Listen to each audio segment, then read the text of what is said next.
PowerPlayChess, brought to you in association with Kagi. For me, the most interesting game of round 8 of Norway chess was the classical game between Alireza Firouzja and Hikaru Nakamura.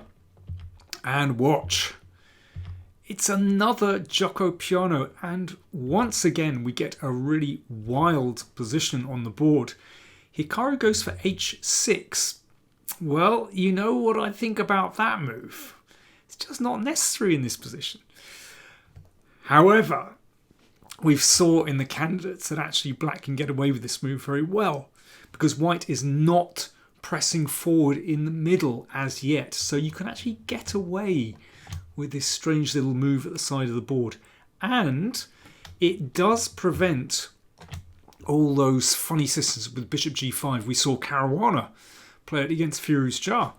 And we know that Carlsen has played with bishop g5 a lot as well. So it's not so bad. You still have to know how to handle it though. Vidit Nakamura from the candidates went d6 here. And if you remember, Hikaru played g5. And he actually lost that game. This time Nakamura goes bishop c5. Now, very strange events. b4. Where does the bishop go?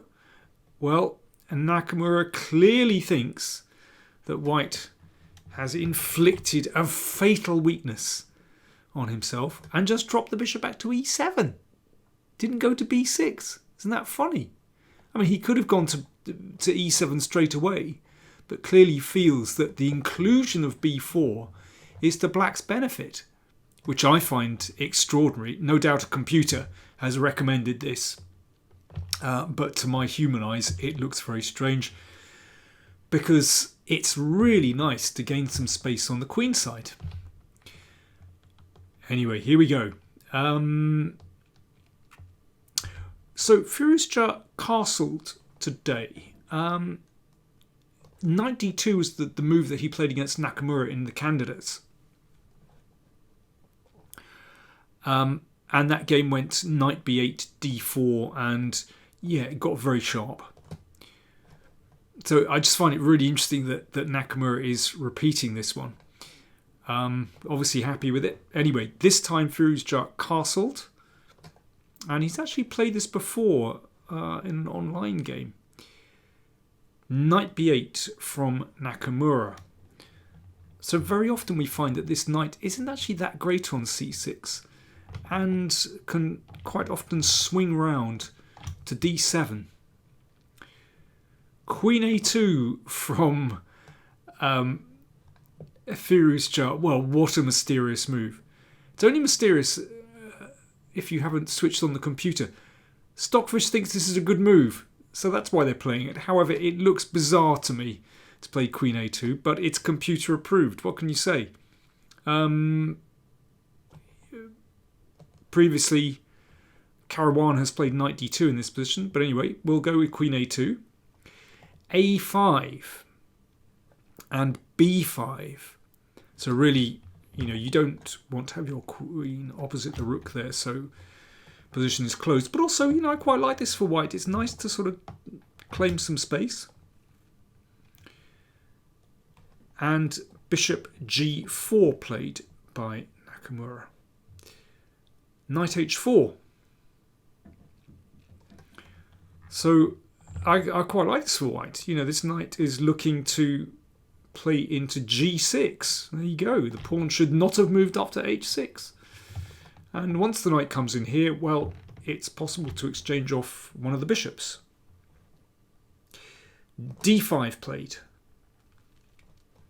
After a big think. Well, clearly Nakamura decided he didn't want to fall into a passive position and sacks a pawn with d5. And that's a very enterprising move. A move like knight d7 could be hit by knight g6. And that looks rather good. So this is the problem. So d5 blocks the diagonal. E takes and bishop d6. So that's the idea. This rather reminds me of kind of King's Gambit positions, actually, where sometimes this happens in the modern variation. More about that in a second. I mean, here it seems to me that white is doing fine. I don't see what's wrong with knight d2, just bringing some pieces into the game. But Firouzja played f3. Not sure about the king now. Bishop goes back. g3. Well, seems solid enough to protect the knight, and maybe the knight has the option to come back here sometimes. But frankly, you never know. The king sort of feels a bit drafty now, even though, I mean, black isn't doing anything at the moment. But look, bishop h3. Well, that's reasonable. Knight g2. So clearly this is Firouzja's idea. Knight d7. Bishop e3. And now knight h5. And black has some potential. f5, f4 is coming. And that would really start to disturb white's king position.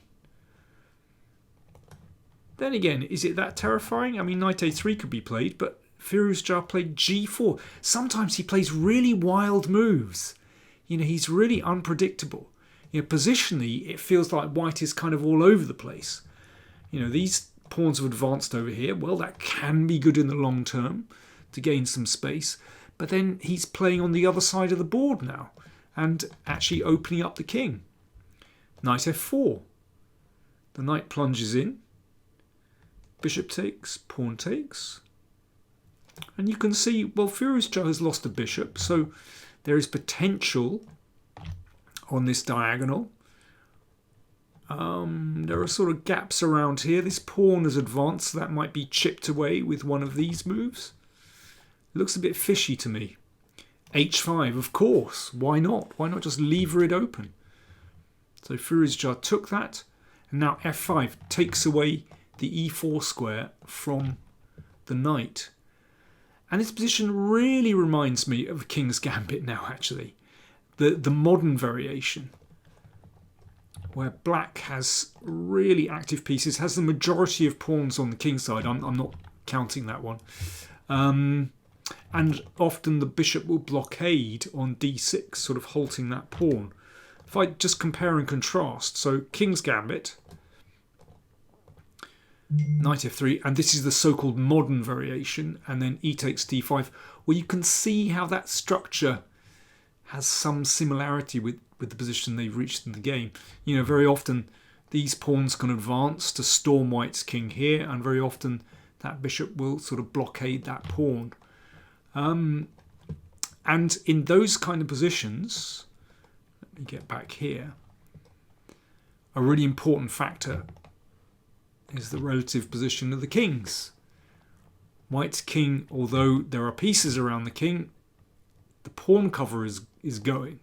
Whereas somehow with the queen here, pawns here, the king can still hide.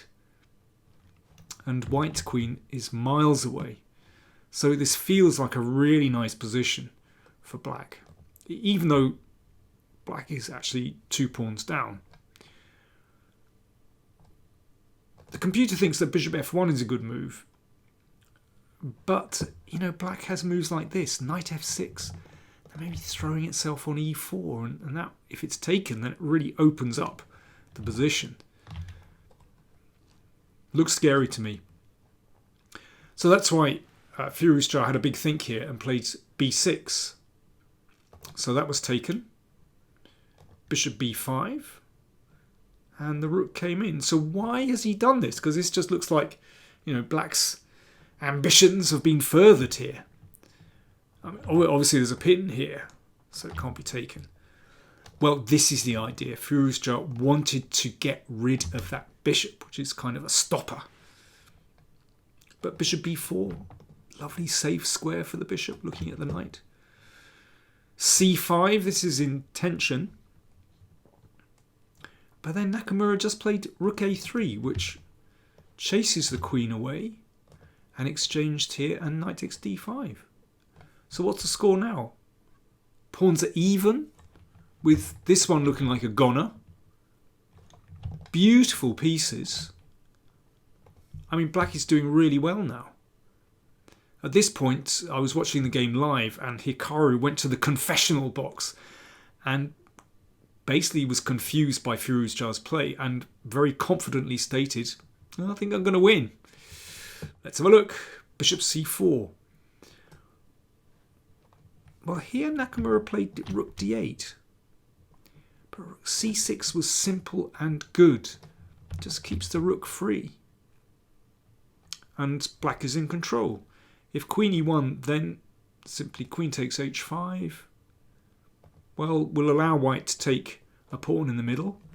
But after this, the rook reaches the open file and white's king is in desperate trouble. Sooner or later, this is going to be taken and black has a fantastic attack.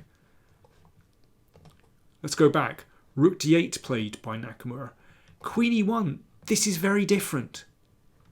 Queen h5, queen e7 would completely turn the tables. The queen attacking this one, the bishop attacking that one.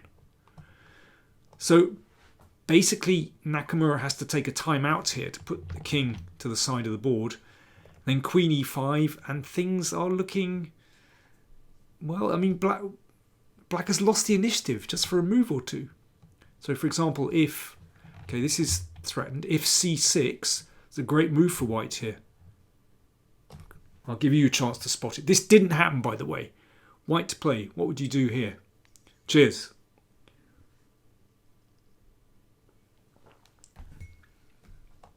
Knight e4. Exploiting that pin. Really nice. Queen takes the pawn. Knight d6. Well, it's definitely turning in white's favour now. That rook is dominated by the knight. Okay, back to the game. Bishop takes knight played. Rook takes. At this point, Firouzja was running short of time. Common problem for him. He came unstuck against Nakamura and the candidates because he ran short of time.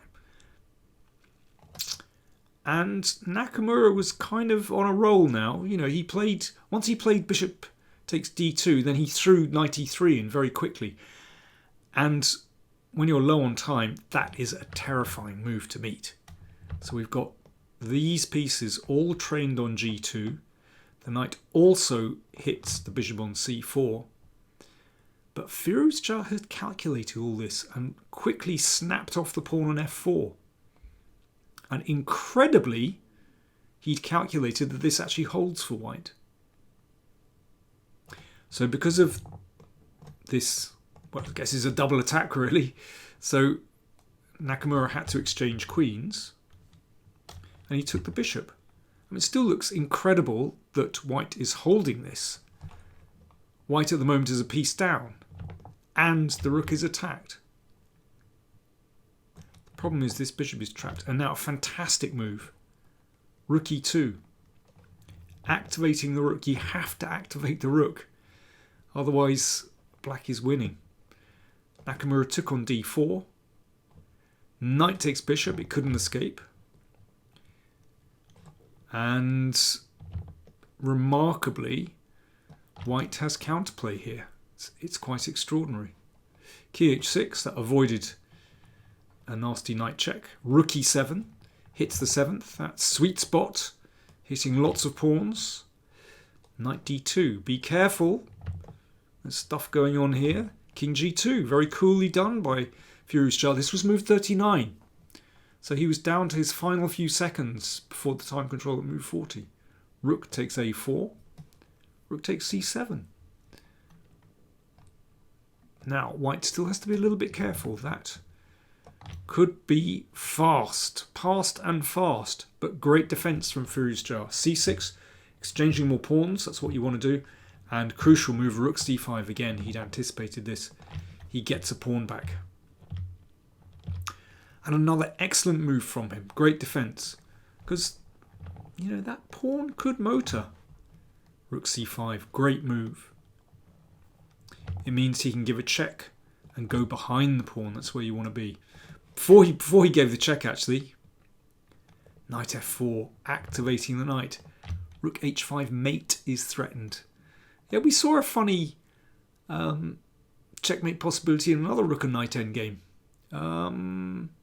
Nakamura against Prague. Same tournament. There we are. Knight e3, king here, knight d1 check. Still got to be careful. If the king goes back, then this one, oh, try to hold that. Not so easy. So king g3, king h7, avoiding the mate, check, and rook a5. Finally, that rook gets behind the pawn to stop it motoring down the board. And now you feel the danger has passed. In fact, black might have to be a little bit careful here. Don't move up because of knight d5 check. So the king had to go to the back rank. Knight e6. Now black's got to be careful. That pawn is dropping. But an excellent move. Rook b6. Of course, if that's taken, then rook g6 check wins the knight. So knight c5. Heading for the pawn. And they liquidated to a draw. They agreed to draw around about here because that is pretty flat. There we are. Well, it was a really entertaining game. Some really surprising decisions, actually, mainly from Firouzja. I mean, I found these moves, f3 and g3, very hard to understand. They weren't necessary. I think that's the point. I thought that was a very strange way of playing. And yeah, ultimately, White's king was in trouble, actually, because of that. And then later on, well, Nakamura came so close with this, knight e3. Incredible that Firouzja managed to calculate everything through and held the draw. Great stuff. So they went to an Armageddon after this, which was all, of course, as random as an Armageddon gets. But Firouzja made no mistake. Well, he probably made quite a lot of mistakes, but anyway, it looked smooth enough, and he defeated Nakamura with White. Yeah, there you go. So that pegs back Hikaru in the standings. Carlsen defeated Pragnananda in Armageddon. Carlsen has 14.5, Nakamura 13.5, Prag has 12. But, well, anything can happen in this when there's 3 points for a classical win. Thanks for watching.